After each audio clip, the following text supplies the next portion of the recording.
Hey everybody, thanks for watching. Today we're going to talk about level wind reels, the most common type of trolling reel used on the Great Lakes for salmon and trout fishing. So stay tuned.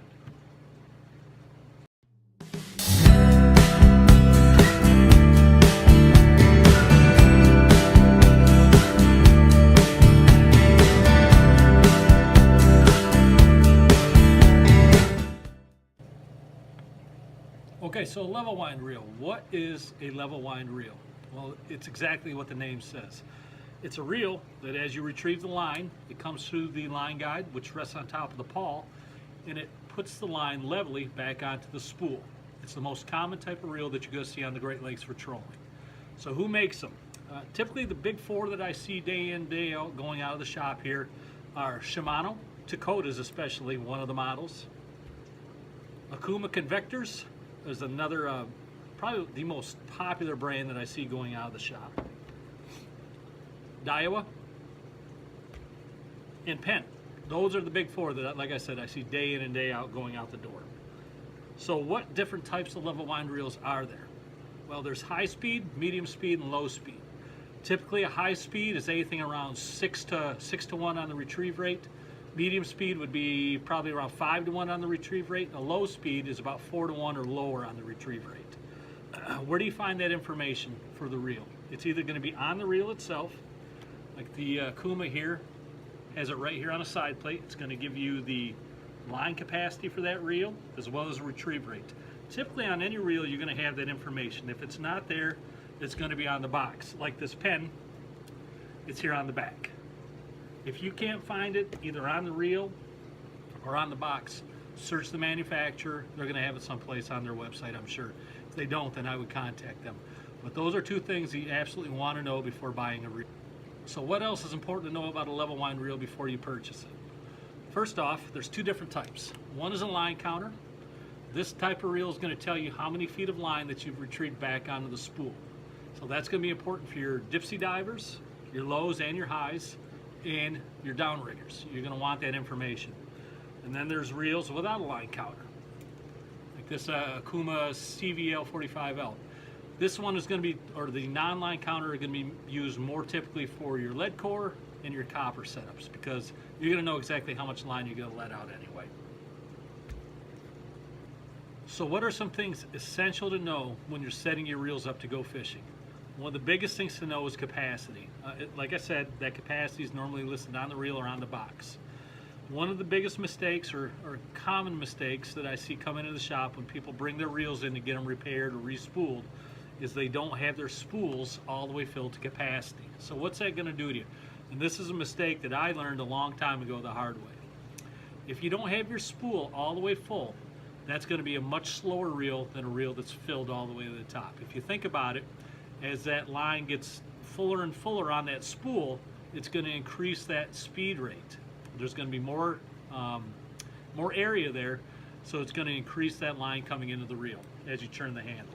Hope that makes sense to you. If it doesn't, leave a comment below and I'll try to explain it better. So what's another thing that can be affected by not filling your reels to capacity? So think of it this way. Say I set up two reels, two Shimano Takota line counters for my low divers. I fill one reel to 100% capacity. I fill the other one to 75% capacity, and I go out fishing. Now the one that's at 100% takes a rip, and I look at the line counter and I see that I let it out 150 feet. Now I go to the other side and I want to let that side out to the exact same depth. So I figure, well, I'll just let it out to 150 feet. Well, if those things weren't filled to the same capacity, it's not going to be the same. It could be several feet off, in fact. So that's another huge aspect of filling your reels to capacity. Your line retrieve goes up and your accuracy goes up. So you can emulate both sides of the boat. You can duplicate, and I'm telling you right now, duplication on the Great Lakes is a big part of the battle.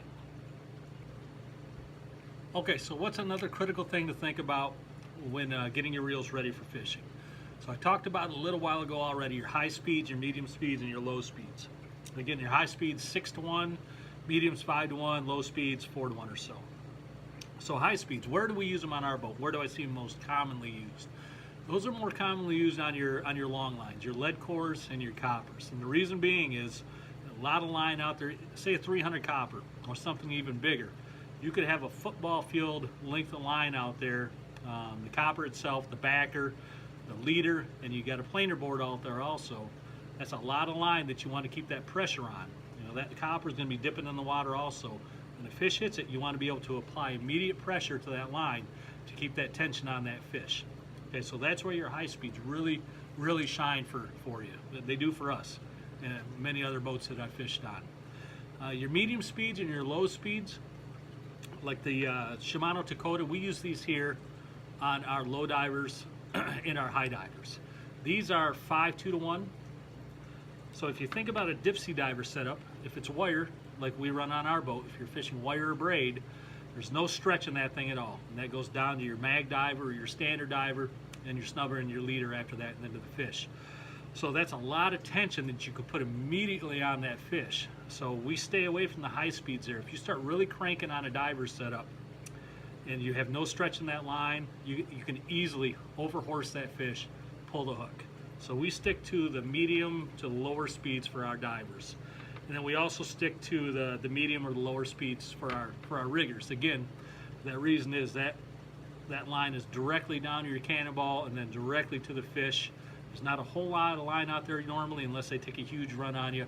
So it's a lot of pressure that you can immediately put on a fish. You can overpressure, overpower it, and a good chance that you're going to pull that hook out of the mouth. So think about those things as you're setting your rigs up for your different applications. All right, so let's talk about another critical thing to think about when buying your reels, and that's cost. I'm a huge proponent of spend the money. Get the best thing that you can afford.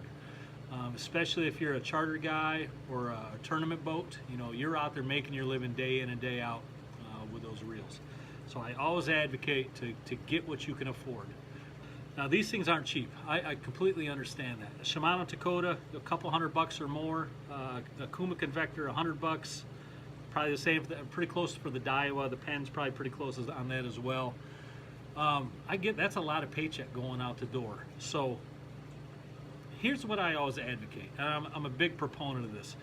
Get what you can afford for fishing. If you're a charter guy or a tournament chaser, I would suggest going with the higher cost reels. These are, I'm going to tell you right now, they're better reels than the low cost reels. They just are.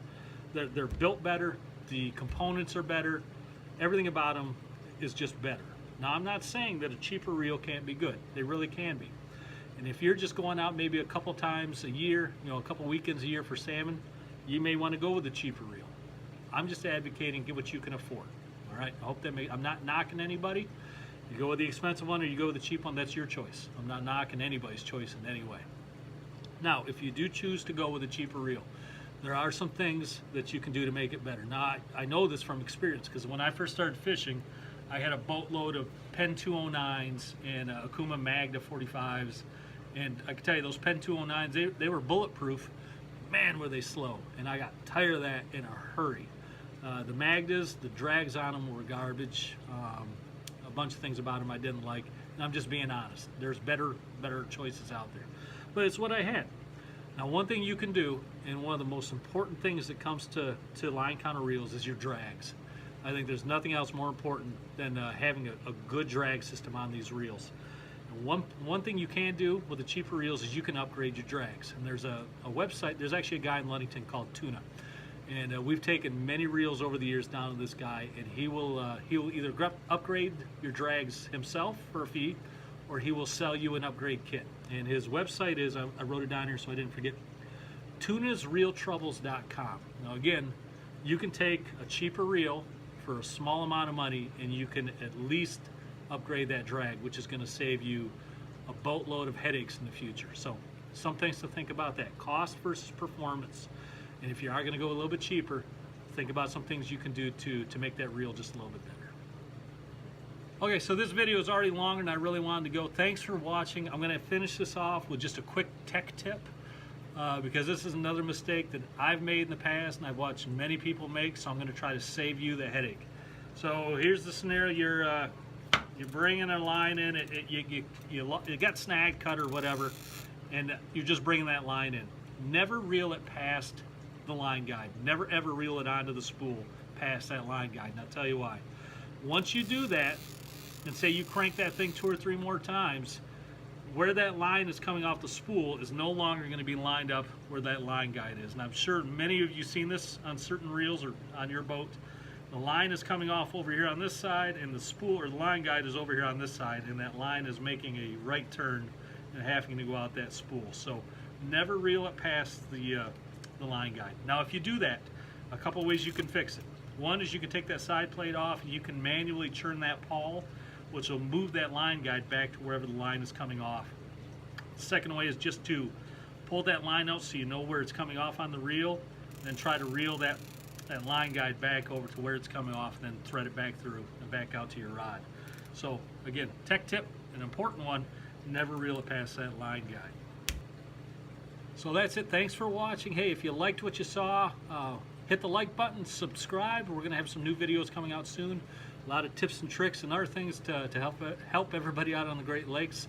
If you have some other ideas on some things that will help people out with line counter reels, level wind reels, leave a comment below. We'd love to see that. And that's all for now. Take care, be safe. We'll see you next time.